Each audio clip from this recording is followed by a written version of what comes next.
Hi, we're sisters, Amy and Nancy Harrington, the founders of the Passionistas Project. We've created an inclusive sisterhood where passion driven women come to get support, find their purpose, and feel empowered to transform their lives and change the world. On every episode, we discuss the unique ways in which each woman is following her passions, talk about how she defines success, and explore her path to breaking down the barriers that women too often face. Today, we're talking with Camille Miller, a transformational leader and celebrated influencer in the field of entrepreneurship. Her mission is simple: to inspire and support others in bringing their gifts to the world. Camille was inspired to help visionaries bring their gifts to the world and recently opened her Soul Professional School, a global interactive learning center and mentorship program for soul-led entrepreneurs who are great at what they do, but need the business acumen and mentorship to succeed in their business.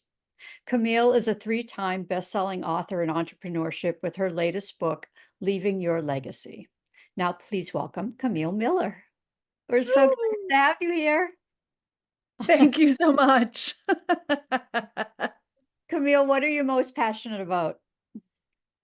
Soul-aligned entrepreneurship, helping other people bring their gifts to the world. I feel like everyone has a unique ability, but they just don't know how to share it in the world. They stay quiet and play small, and I want to help get their stuff out there and tell them that they need to do it. You know, people think they need to stay small because they're different. They walk to a different drumbeat, but I think those are the people who are creators in the world and need to get the word out there. There's Why lots is of that so important to you?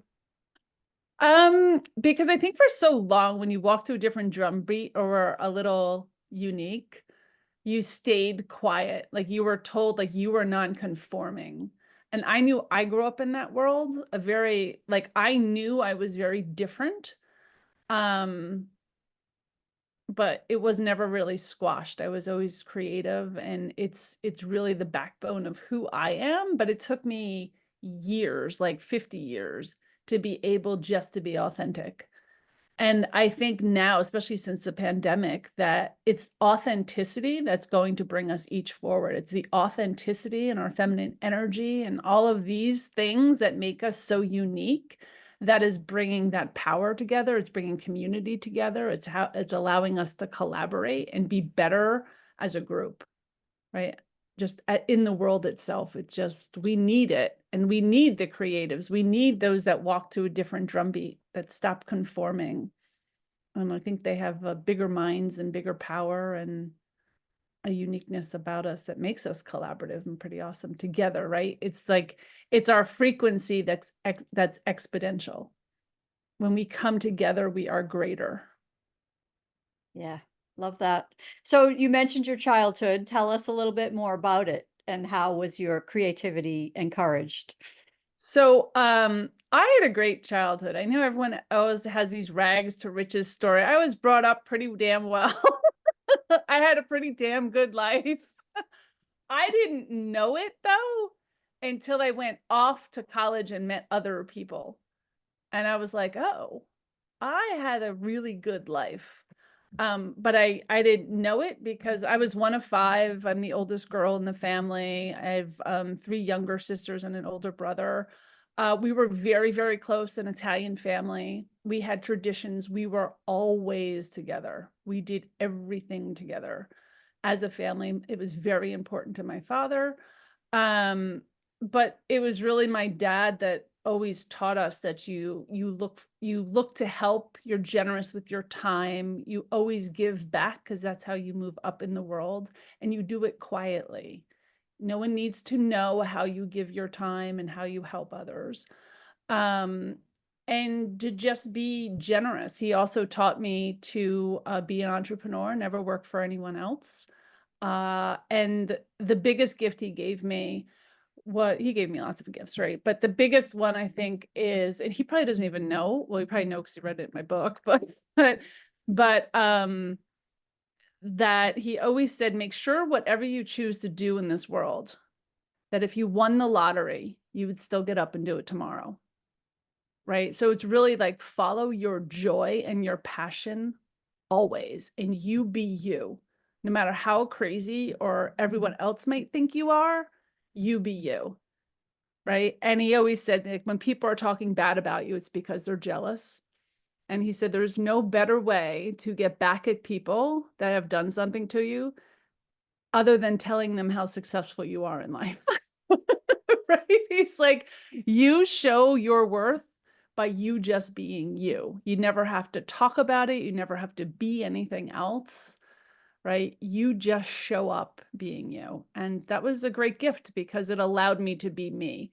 Even when I went off to college and he didn't really agree with all of my choices, he always allowed me to make my own choices. Right? He might say, well, that's stupid, but right.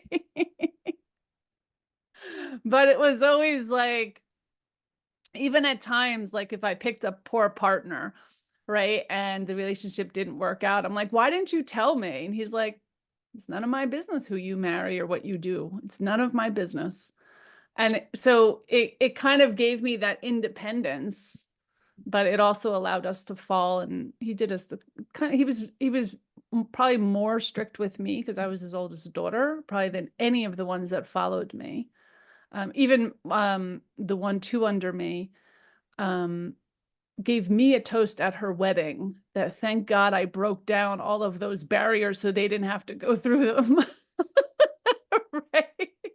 It's great to be the youngest of 5, I'll tell you that. Oh my God. The youngest is probably one of my closest friends right now. And I was like, she didn't have anything that I went through. And it's funny because we're the most alike but she didn't have any of the barriers that I had. Like I had a fight to go to school. She just was like, oh, you're going to go to school? Like it was, I had curfews. I was punished every minute I was late. I don't think she's ever had a curfew. Like it was a very different, very, very different. Yeah. Yeah. It's funny. We've had very similar trajectories in childhoods. We 5 children, 1 boy. Ours is in the middle. Italian family, Italian Irish family, but very, very focused on the Italian side. Yeah. And we did everything together, and our parents really encouraged us to be creative and be ourselves. And so it is a great way to grow up. It really Yeah. is. It Yeah. really is. Yeah. Yeah. So tell us a little bit about the path. You mentioned college and some choices that your dad didn't agree with. Tell us a little bit about your path from like college through your early career. So, I went to private school my entire life. So college, I went to a state school in the SUNY system, and that was eye-opening just there. Like, it's like, wow. But I literally found my college because my father and I were actually driving home from skiing one weekend, and he went, I think there's a college here. We drove off, found the college. I was like, okay, I think I'll go here. Like it was no big thing. I wasn't really encouraged to be educated coming from an Italian family. In fact, I was probably encouraged more to be married than I was to be educated. They didn't really see the point in it. So that was absolutely a struggle. When I decided to go, that was a little bit of a problem in our family. And then my degree was in psychology, which my father thought was the stupidest thing I could have ever done in my life. Like, if you're going to go, why would you ever study psychology? I came out of school hating, like, I loved the science of psychology, but I counseled for 4 years and I hated it. But I do believe that it's a lot of who I am today because I understand the psychology and human behavior. And my second degree, my MBA, was in marketing, and human behavior is a lot around marketing and why we do things and why we hit green buttons more than red buttons or blue buttons, or right. I just found that so fascinating. Like, the science of the human brain is very, very fascinating to me. So Yeah. So I ended up, my first career though was in the not-for-profit world because I loved giving back. I always volunteered my time, and someone said, you can get paid for this. I was like, you have got to be shitting me. Right? And that's how I got into my first career, which I was in for decades. And I loved the nonprofit world. And I was doing that before I created this, but it was in those years that I loved just acknowledging and honoring who people actually are. Like, I think authenticity and being a mentor is this golden thread through my entire life. And just trying to get people to be more of who they actually are and not who they're told to be. Like, I think a lot of growing up in the 80s was like who you're supposed to be, right? And especially as a woman, my mom didn't work. I didn't know moms that worked. So, that was really hard, having kids and being a working mom, and I had no role models, and I was always being told that was a really bad choice for me. So there were some tough years there. I bet. Yeah. So what kind of nonprofit work were you doing? What types of organizations were you drawn to? So my first one, I worked for a hospital, a very large hospital in New Jersey, which is still around today. That was my first one. And then I worked for a homeless shelter. And then what did I do after that? I worked at college for NJIT. I did all their alumni campaigns for a while. So I've done a lot. And then I worked as I broke away from fundraising for a while, went into real estate, became a broker, opened up my own firm, did all of this stuff. And then when the market switched, I got bored, and someone said, "Hey, will you come back to nonprofit work?" And I was like, "Yeah, no." And they're like, "Well, just help me with a strategy for this." It was a special needs school. And I was like, "Okay." And it was in town. And I ended up doing a whole strategy report for them.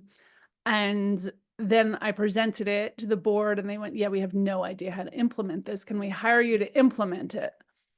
And I was like, "Okay, I'll do that too." So then I got really back into nonprofit work because I have always loved strategy work and nonprofit. Like, I love strategy work, which is what I do today, right? But and then from there, I got a call from someone. One board member talked to another board member. This is what happens when you're in not-for-profit. And I used to get calls of, "Wait, I heard you're coming back." And I'm like, "I'm not coming back. I'm not doing this again." And I got a call from someone who was looking for an executive director, CEO position. And I was like, "No, I'm really not interested. I'm in a different field now. I was just doing this as a favor." And they're like, "Well, just interview." So I interviewed, and it was for an agricultural firm. It was called the Northeast Organic Farming Association, and this is for the New Jersey chapter. And I was like, I knew nothing about agriculture, although I always lived a very spiritual life and a very healthy life. I ate organically, like I lived that lifestyle, but I just did. I didn't know why. And I got offered the job. So I took that for 4 years. And that put me in Washington working on our organic label. I later became the acting president of the entire Northeast. So I worked in Washington. I worked on our organic caucus with our senators. I worked on the farm bill. I protested. I worked on GMO, and I became an international speaker and did all this fun stuff. But it was really there that I met these spiritual beings that were hiding themselves. They worked on Wall Street, they were attorneys, they were CPAs, they were doing all this other stuff, and they were hiding the spiritual side of them. And it was actually in that job that I got to bring my whole self to work. It was for the first time I let my hair go curly, right? I didn't have to wear suits anymore. Like, it was like this whole different world. And I was like, I like it here. I like this world. I like these people. My job ended up getting defunded in 2015. And then I found myself kind of like, oh gosh, what is next? I had some very lucrative offers come in. but I realized that I don't want to sell my soul anymore and work for things that I don't believe in after doing such great work, in things I did believe in. But I also felt it was universe nudging me to go do something bigger. Like I was supposed to be back in this world because I was supposed to do something bigger. I was supposed to make a community. So that's what I did. What is that? So how What did you figure out that next step? So it kind of just flowed naturally, to be honest with you. From there, that was 2015. It was like September of 2015. I lost my job. By December, I was kind of floating around going, okay, what's next for me? I went back into strategy work and consulting for a little while. And I ended up going to this pharmacy, but it's like an alternative medicine pharmacy, and they had like a get together.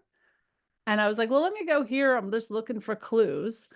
And I met like all of these really holistic people, and none of them knew each other. And I was like, how do you guys not know each other? Like, why doesn't a farmer know a herbalist? Like, why does an herbalist know? Like, it just made no sense to me. And I was like, and I literally left that meeting going, I know what I'll do. I'll just create a community, and I'll help them understand how to run their businesses, how to network, how to build alliances, how to joint venture. And that's where it all started. And that's where I created the Natural Life Business Partnership. That's where that came from.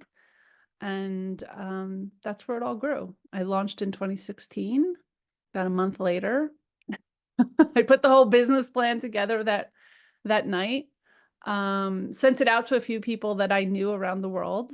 And they're like, yeah, this is really cool. So we did that in person for months, years actually. And then in 2017, I heard of this thing called Zoom. And we went to an all Zoom, no chapter model in 2018 because I knew that I should say, I'm also claircognizant. So I have these like knowings in life. And I knew that this was going to be big. I also knew that that's the community needed to happen, and I needed to keep on that path. I didn't know why. I just knew that I needed to. So I self-funded the whole thing for years. And then I heard about Zoom. We all went on Zoom. I trained everyone on Zoom. I said, this is gonna, like, life is gonna go global. Like, we are going to all have global, and this is a very big, important piece of it. So we went international because then we were on Zoom, and then, national that year. By 2019, we went international because we've opened. And then 2020, I went high end. And then 3 months later, there was this global pandemic we might all remember. But I didn't have to pivot. I didn't have to change. I didn't do anything. And we actually grew so fast that I couldn't keep up. I was literally drowning that year because I was so busy and I just didn't know what to do.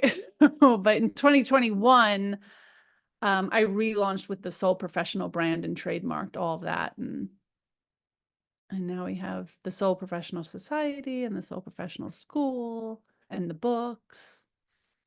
We'll get to all that, but how did you go from connecting the farmers and the herbalists and local conversations to going global? Like, how did the word spread, and how were you able to expand on such a level? Just like today, 100% of my business is word of mouth. So I call them raving fans, right, from the Kenneth Blanchard book, that everyone just kept saying, oh my God, I met people, like these people are like me, right? And that's how frequency duplicates, right?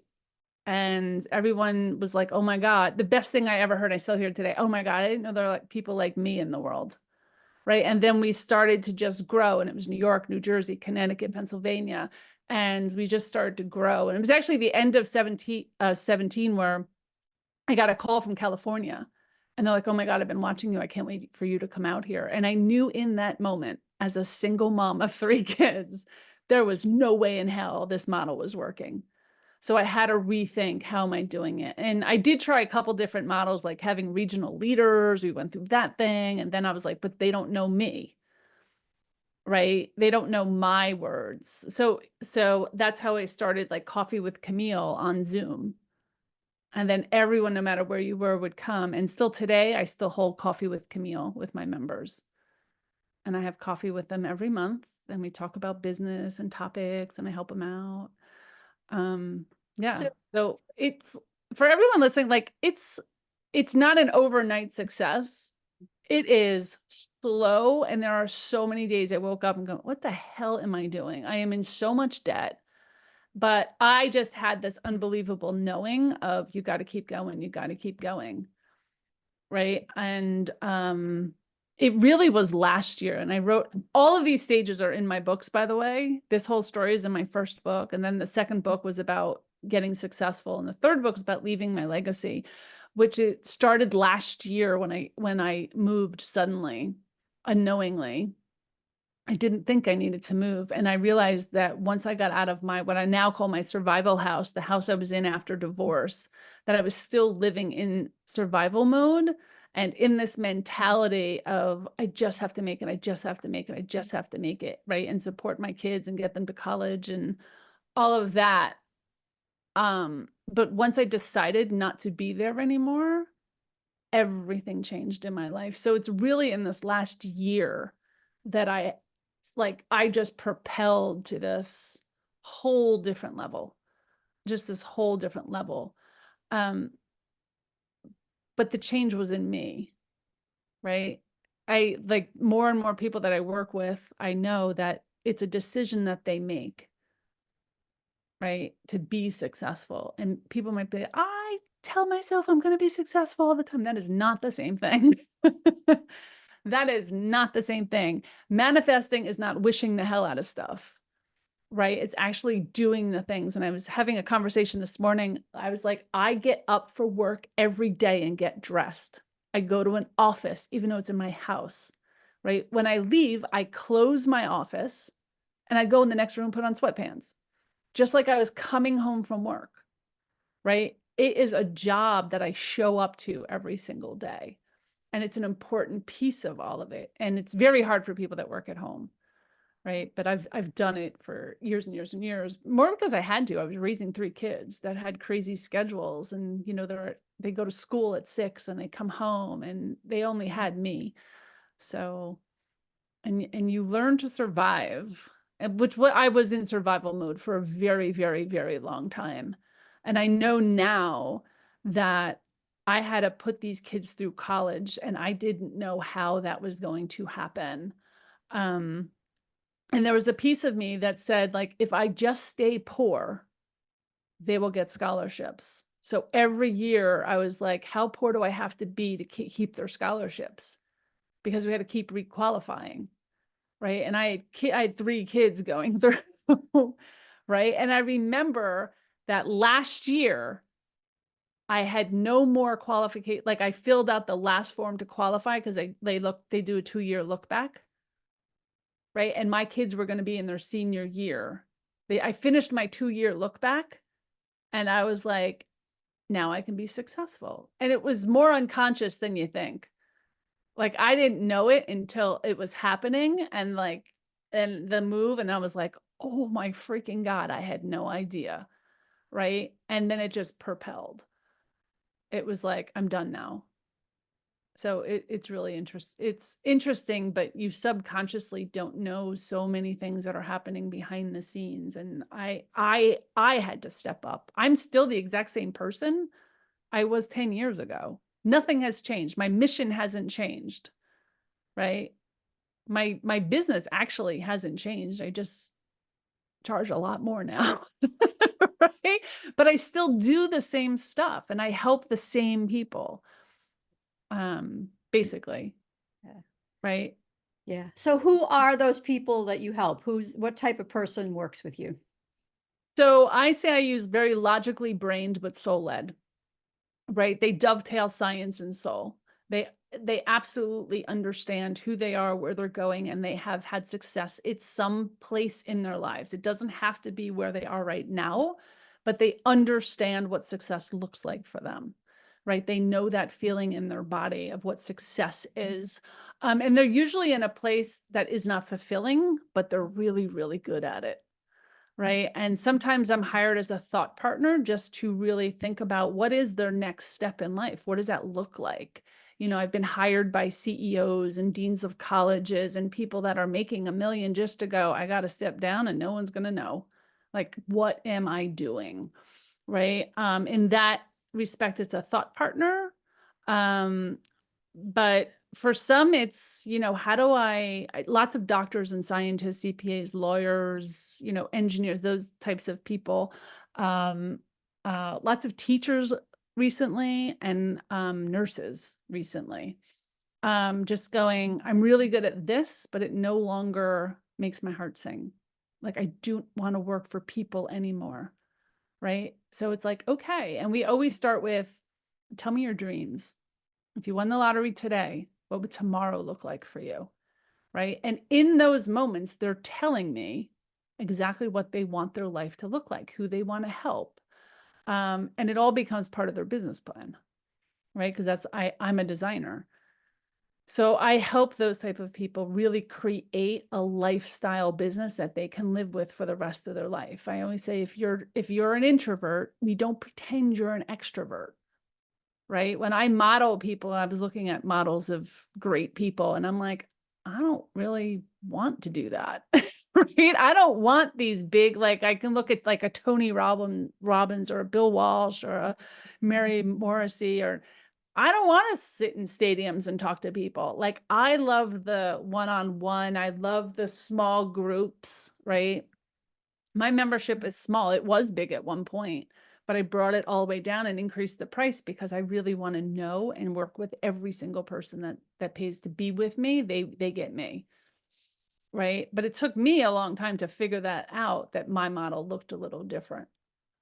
Right. So I help people, you know, create those models, and there are no two that look alike. There is no, this is the way it should be. Right. In the business school, we do teach business fundamentals. You have to understand cash flow and income and taxes and how to read a P&L statement and your vision, your mission, your client funnels. Like, we teach all of that because it's important. You need to know all of that.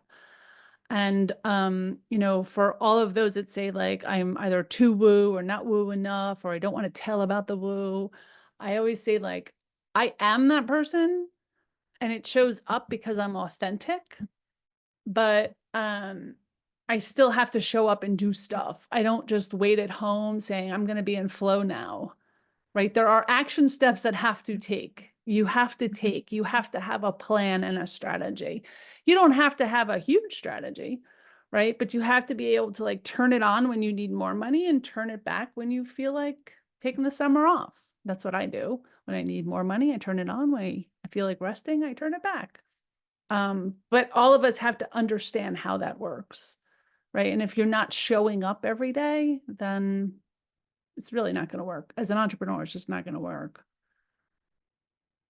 So tell us more about this whole professional society and how people get involved, and how it works when they do get involved. Yeah, so anyone can come join. There's a whole free section. We represent about 23 countries right now. And that's at soulprofessional.com. That's SOUL. And we do free networking, and I do free master classes because I really was torn with, how do I not help everyone when my mission is to help others bring their gifts to the world? So what used to be my basic membership is now absolutely free. People paid $40 a month for it. I decided I didn't want to be in that crowd. There's a lot of good stuff for $40 a month. I didn't want to be there. So people can go and get that for free. And I do show up and teach master classes. So there's that whole side, and you can hang there forever. There's no force converting in what I do. You're either a hell yes or you don't work with me. And then there's the premium level, which is really the cheapest way to be, you know, to work with me and be in my masterminds. But I know every single person there, and I am helping you work in a group with every single person there. So you're networking. you're meeting people, you're working on your business, we're strategizing, we're having coffee with Camille. That's only for my premium members.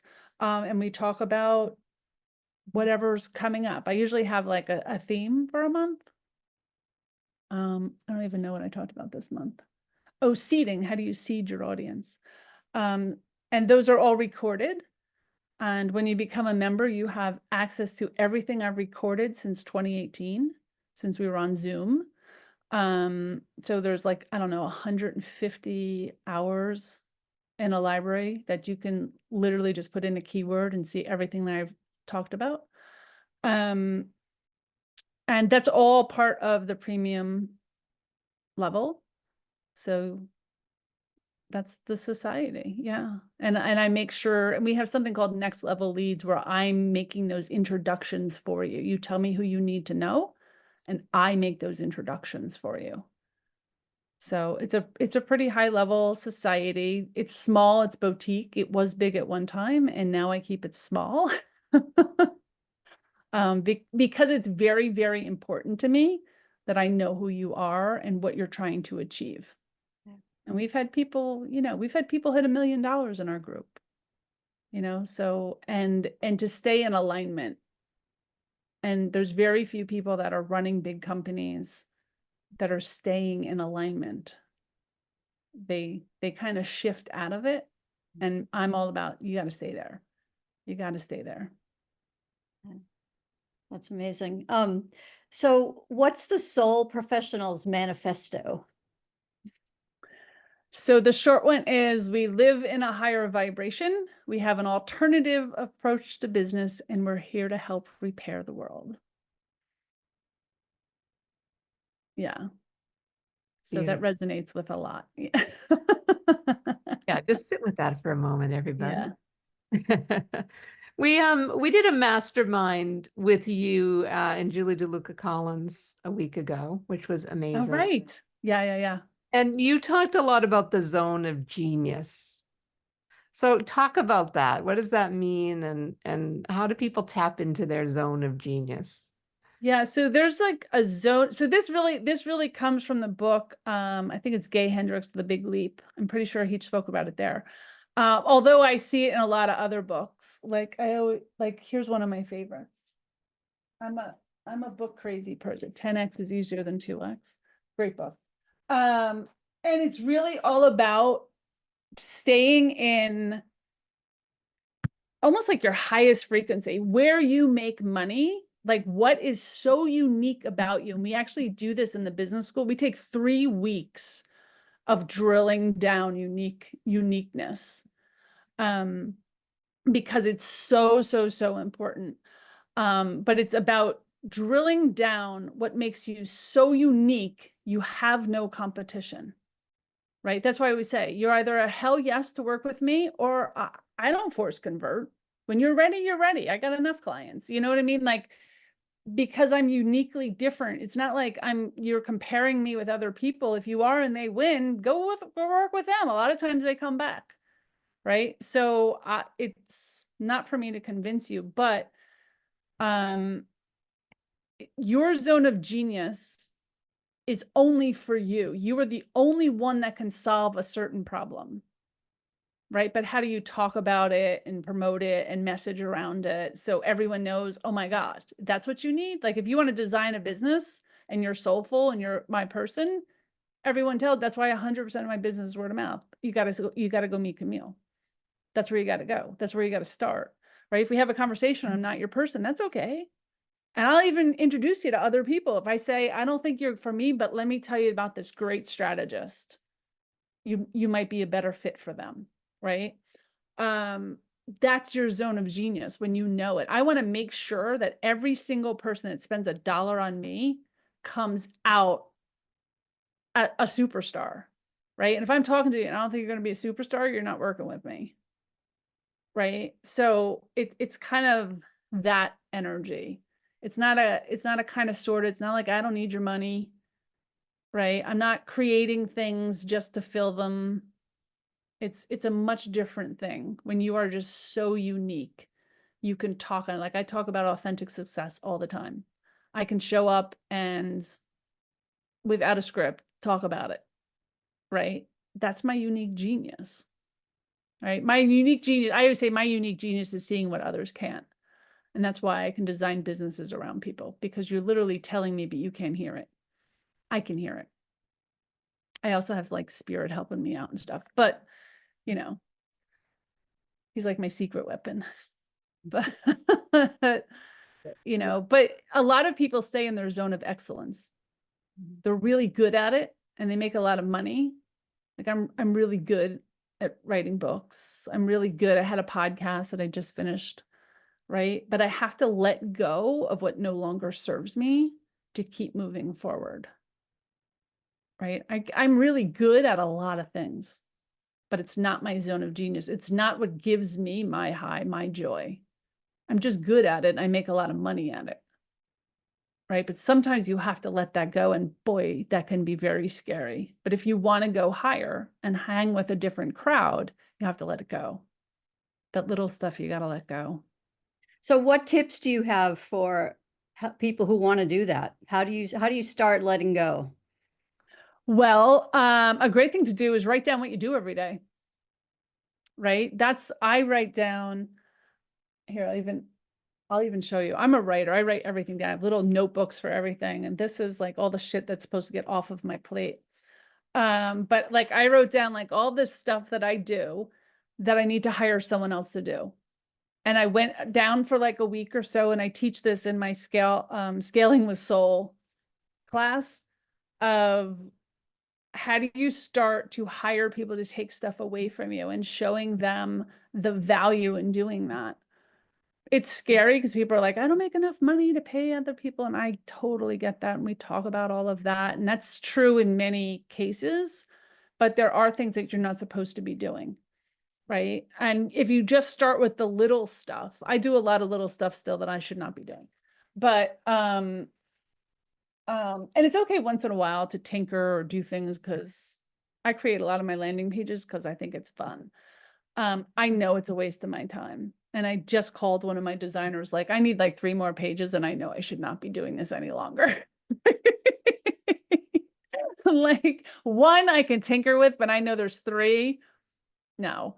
You know, just getting rid of the little things, making processes and systems that make things go faster, and getting rid of things that aren't fun for you. Like if it's not bringing joy anymore, don't do it. Like I knew that this 3rd book was my last book. It was always going to be a 3-book series. But I will no longer ever do a collaborative book, ever. It's never happening in my life again, right? I will do a solo book. I already have the cover and the outline and everything that's coming. But I will never do this again. That was a phase. And I'm so glad I went through that phase and I met amazing people and I've become a really good writer. And it was something I needed to do, but I'm done now, right? Does it bring me money? Yes. Do I need to do it? No, right? Get rid of it. My podcast, I just let go. I did 9 seasons. I loved it. It was so much fun, but it really wasn't monetized. It wasn't really serving me. It never brought me any clients. I could be on other people's podcasts. Why spend the time and money creating and producing my own? So I let that go. Right. Things like that. Like I used to have a lot of levels of membership and brought in a lot more money and I let them all go. And I merged it all into one. And that's exactly the way we started 10 years ago. I merged it all back into one.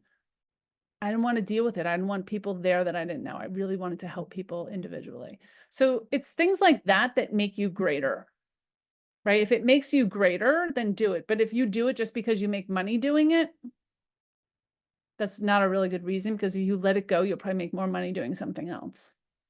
Right. I'm creating space right now because I'm not actually sure what's going to happen next, but I'm creating the space to allow it to happen.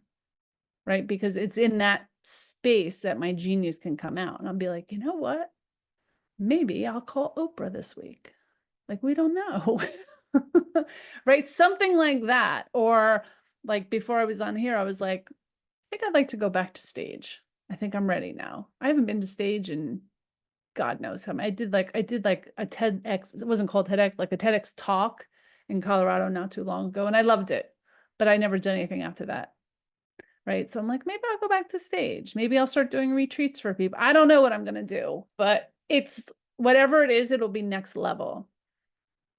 Right. So you have to go back with my own clients. I was like, let's go back through the year. What are you still doing that you don't need to do? Right. And sometimes just writing down what you do every single day will get rid of the little stuff. But then you got to start hitting the big stuff. Even if you're bringing in a lot of money doing it, just go, does it bring me joy anymore? Is this really where I'm at? Because for you to up level, you have to let go of the stuff that brought you there. And sometimes it's friends, sometimes it's networking groups, it's acquaintances, all sorts of stuff. You've got to let go to get to the next level. Yeah. I've never talked so much on someone else's podcast. This is great. No, it's great. It's I feel badly because I feel like we're getting a free session. It's like, oh, you just came here to speak directly to us. I don't know if anybody else is listening, but this is I need to be here today. So, apparently this is what we needed to be doing. One of the things that you talked about last week in Julie's mastermind too, that I loved was this concept of how fear-based marketing is actually negatively impacting your business. And I think we're all taught, like, you need to tell people what their problem is, how you're going to solve it. And so can you talk about that? Because I thought what you said was powerful. And I'll give you a great example of something else I let go because of that. I used to do this financial boot camp called, it was part of Barbara Stanny's book. Hold on, got this here too.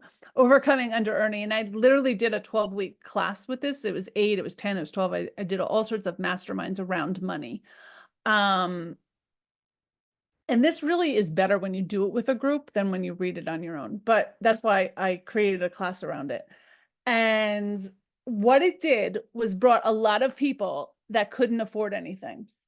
And I loved teaching it. I taught it since 2020.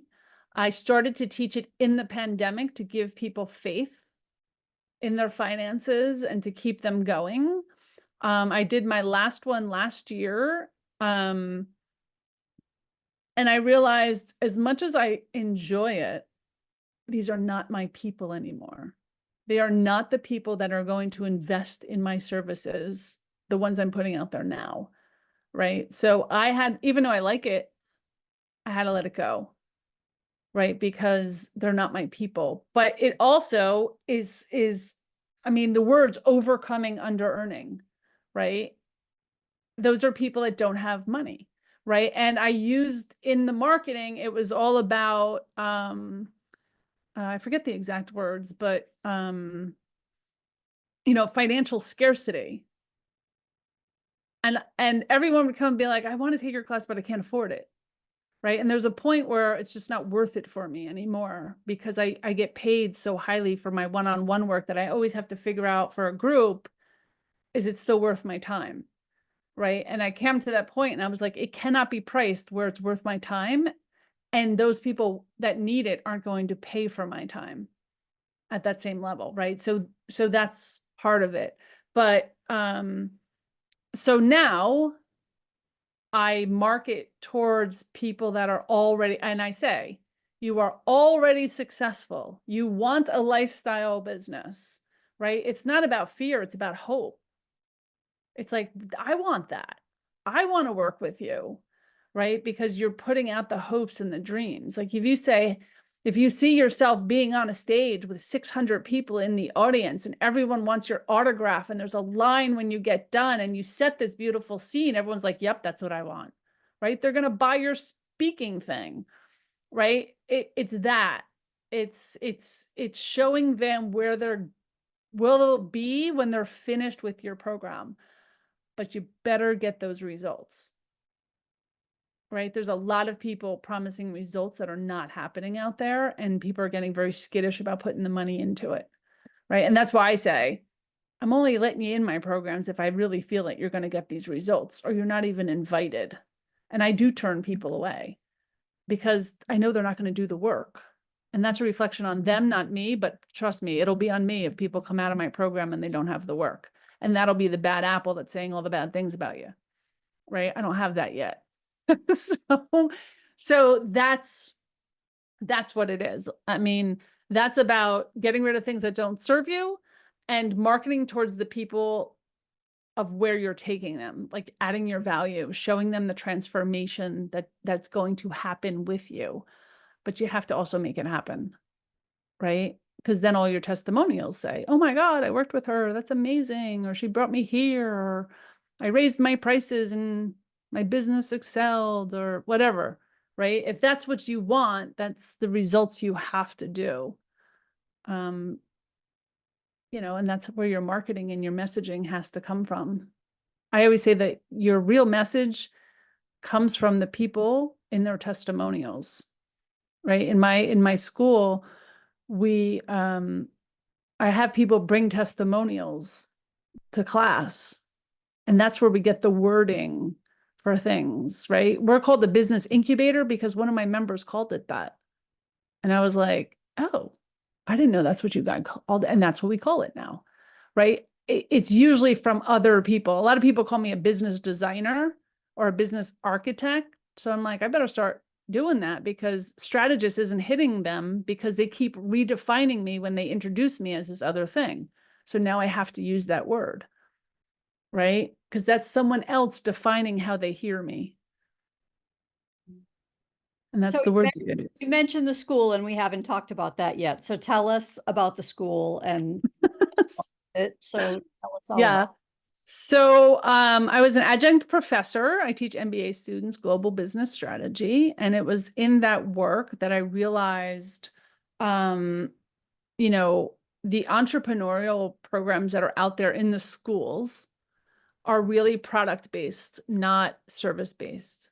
So when you come out with a degree in medicine or law or CPA, you're always taught to go work for a big firm, not work for yourself, right? And that's why a lot of people come out and go, I don't know what to do. I have this passion and I know I can provide this service, but I don't know how to do it. And there's really no education out there for purpose-driven entrepreneurs that are something around whatever their dream or lifestyle is, but also their uniqueness, right? There's nothing out there. Like if I had to learn, I was lucky enough to go to business school, but there's a lot of people that are, you know, 40, 50 years old, reinventing their lives going, I have no idea how to do this, right? And they're really brilliant. They have a great idea. They just don't know how to tell people that they exist in the world.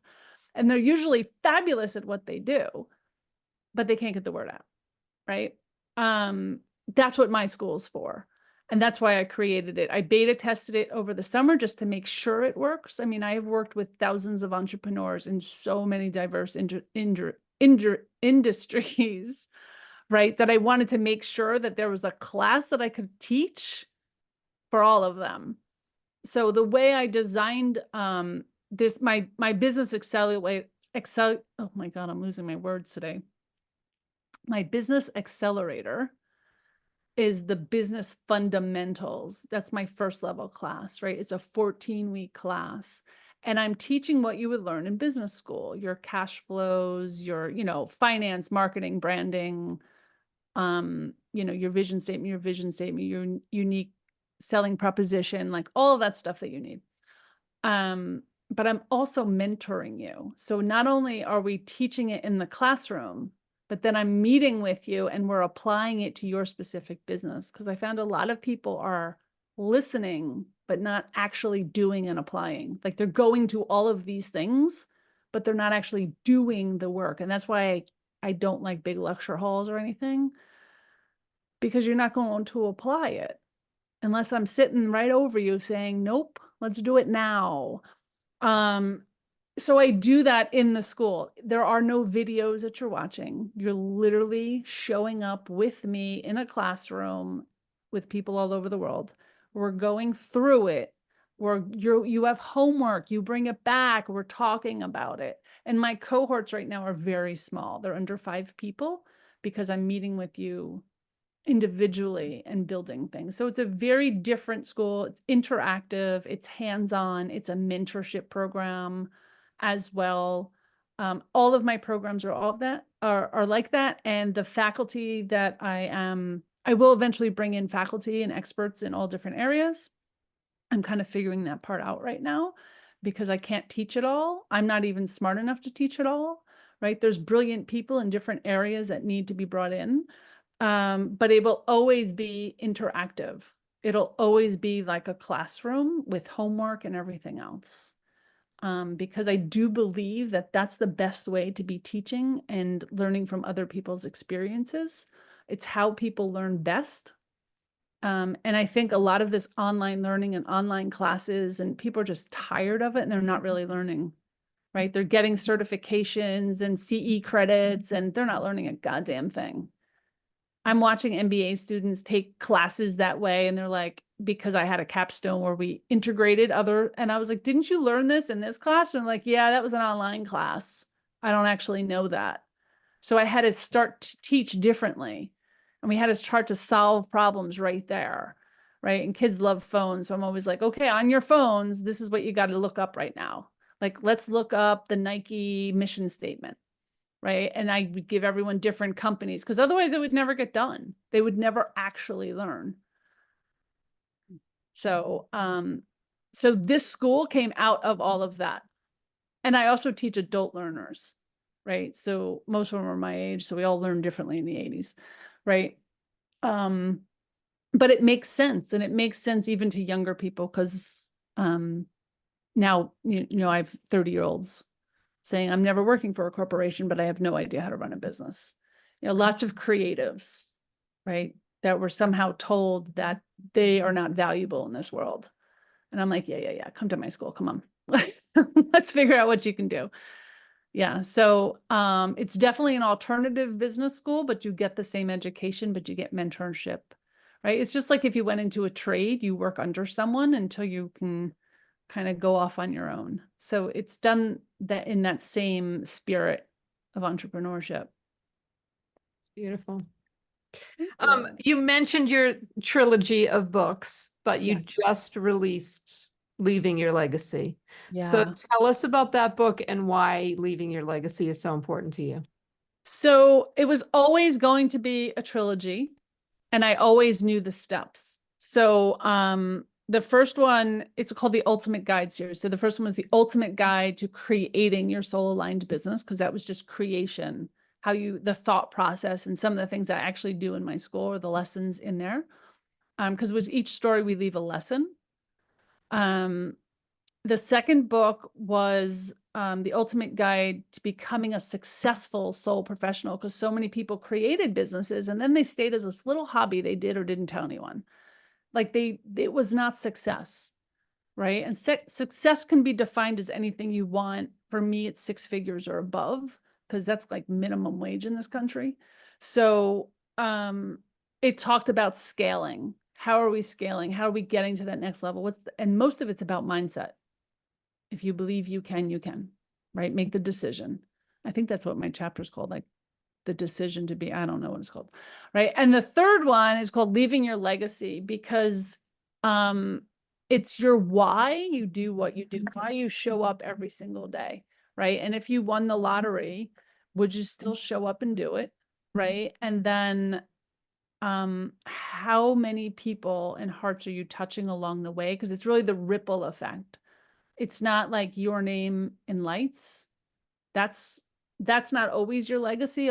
There's people that you know in the world, but there's people that touched your life that no one will ever know, like your coaches, your teachers, your lunch aide, you know, your bus driver. It could be so many people that are imprinting all of these other people and that have imprinted you along the way, but they don't get recognition. So the book is really about that. It's about intentionally leaving your imprint on the world. And it doesn't have to be big. It could just be with every single client you had, because I know that every single client I help build a business helps all of these other people. So I have this millions over millions ripple effect, right? I could just talk here with you guys on a podcast, 10 people can hear it and make a change in their life, and then have 100 more clients, right? And then those clients have 100 more, and it just keeps ripple from this one conversation. So that's what legacy is about. It's about showing up authentically and you being you. So when people know your name or hear you, they were like, I remember her. Yeah. Beautiful. So I can't believe the hour has so we have one last two-part question, which is, what's your dream for yourself and what's your dream for women? For myself, it's really just to keep doing what I'm doing, but on a much bigger scale, I want to start traveling. My definition of success is not really money as much as the ability to do and have experiences in the world. Like I was just looking at this nonprofit that's doing this turtle release in, I think, Ghana. And I was like, can I go? And they're like, well, you build the village for the week. And I'm like, I think I might want to do that. Like, it's those kind of things that I can just go, can I just go? Can I just go help there? And my definition of success has always been being able to send my 3 kids plane tickets to meet me anywhere in the world. So if I'm traveling, I could be like, hey, it's Christmas weekend. Why don't you just come out for Saturday and Sunday, meet me in Paris, or let's go over here to the Bahamas for Thanksgiving because I don't like turkey. And, something like that. That's my definition of success and what I look like, because it's about having a lifestyle, but I will continue to do this. And for women, it's all a part of this, right? It's stepping into your power, because I do believe that we are the future. I do, in so many ways. I believe that we are the future, and we are the energy that the whole world needs, not just our country, the whole world needs, because we are about collaboration and community and those finer things. We don't lead with ego. We were taught to lead with ego, but naturally we do not lead with ego. We lead with compassion. And we have to be okay with that. So I think this is a part of what I do is for women, but I don't only work with women. I actually work with a lot of men. But it's about being in that feminine energy, which we both have. We both have both energies. So, and you do need both, right? Even to have a successful business, you have to be in masculine energy. But I try to lead with my feminine, right? And be in receiving mode, because there's a difference, right? Thanks for listening to the Passionistas Project.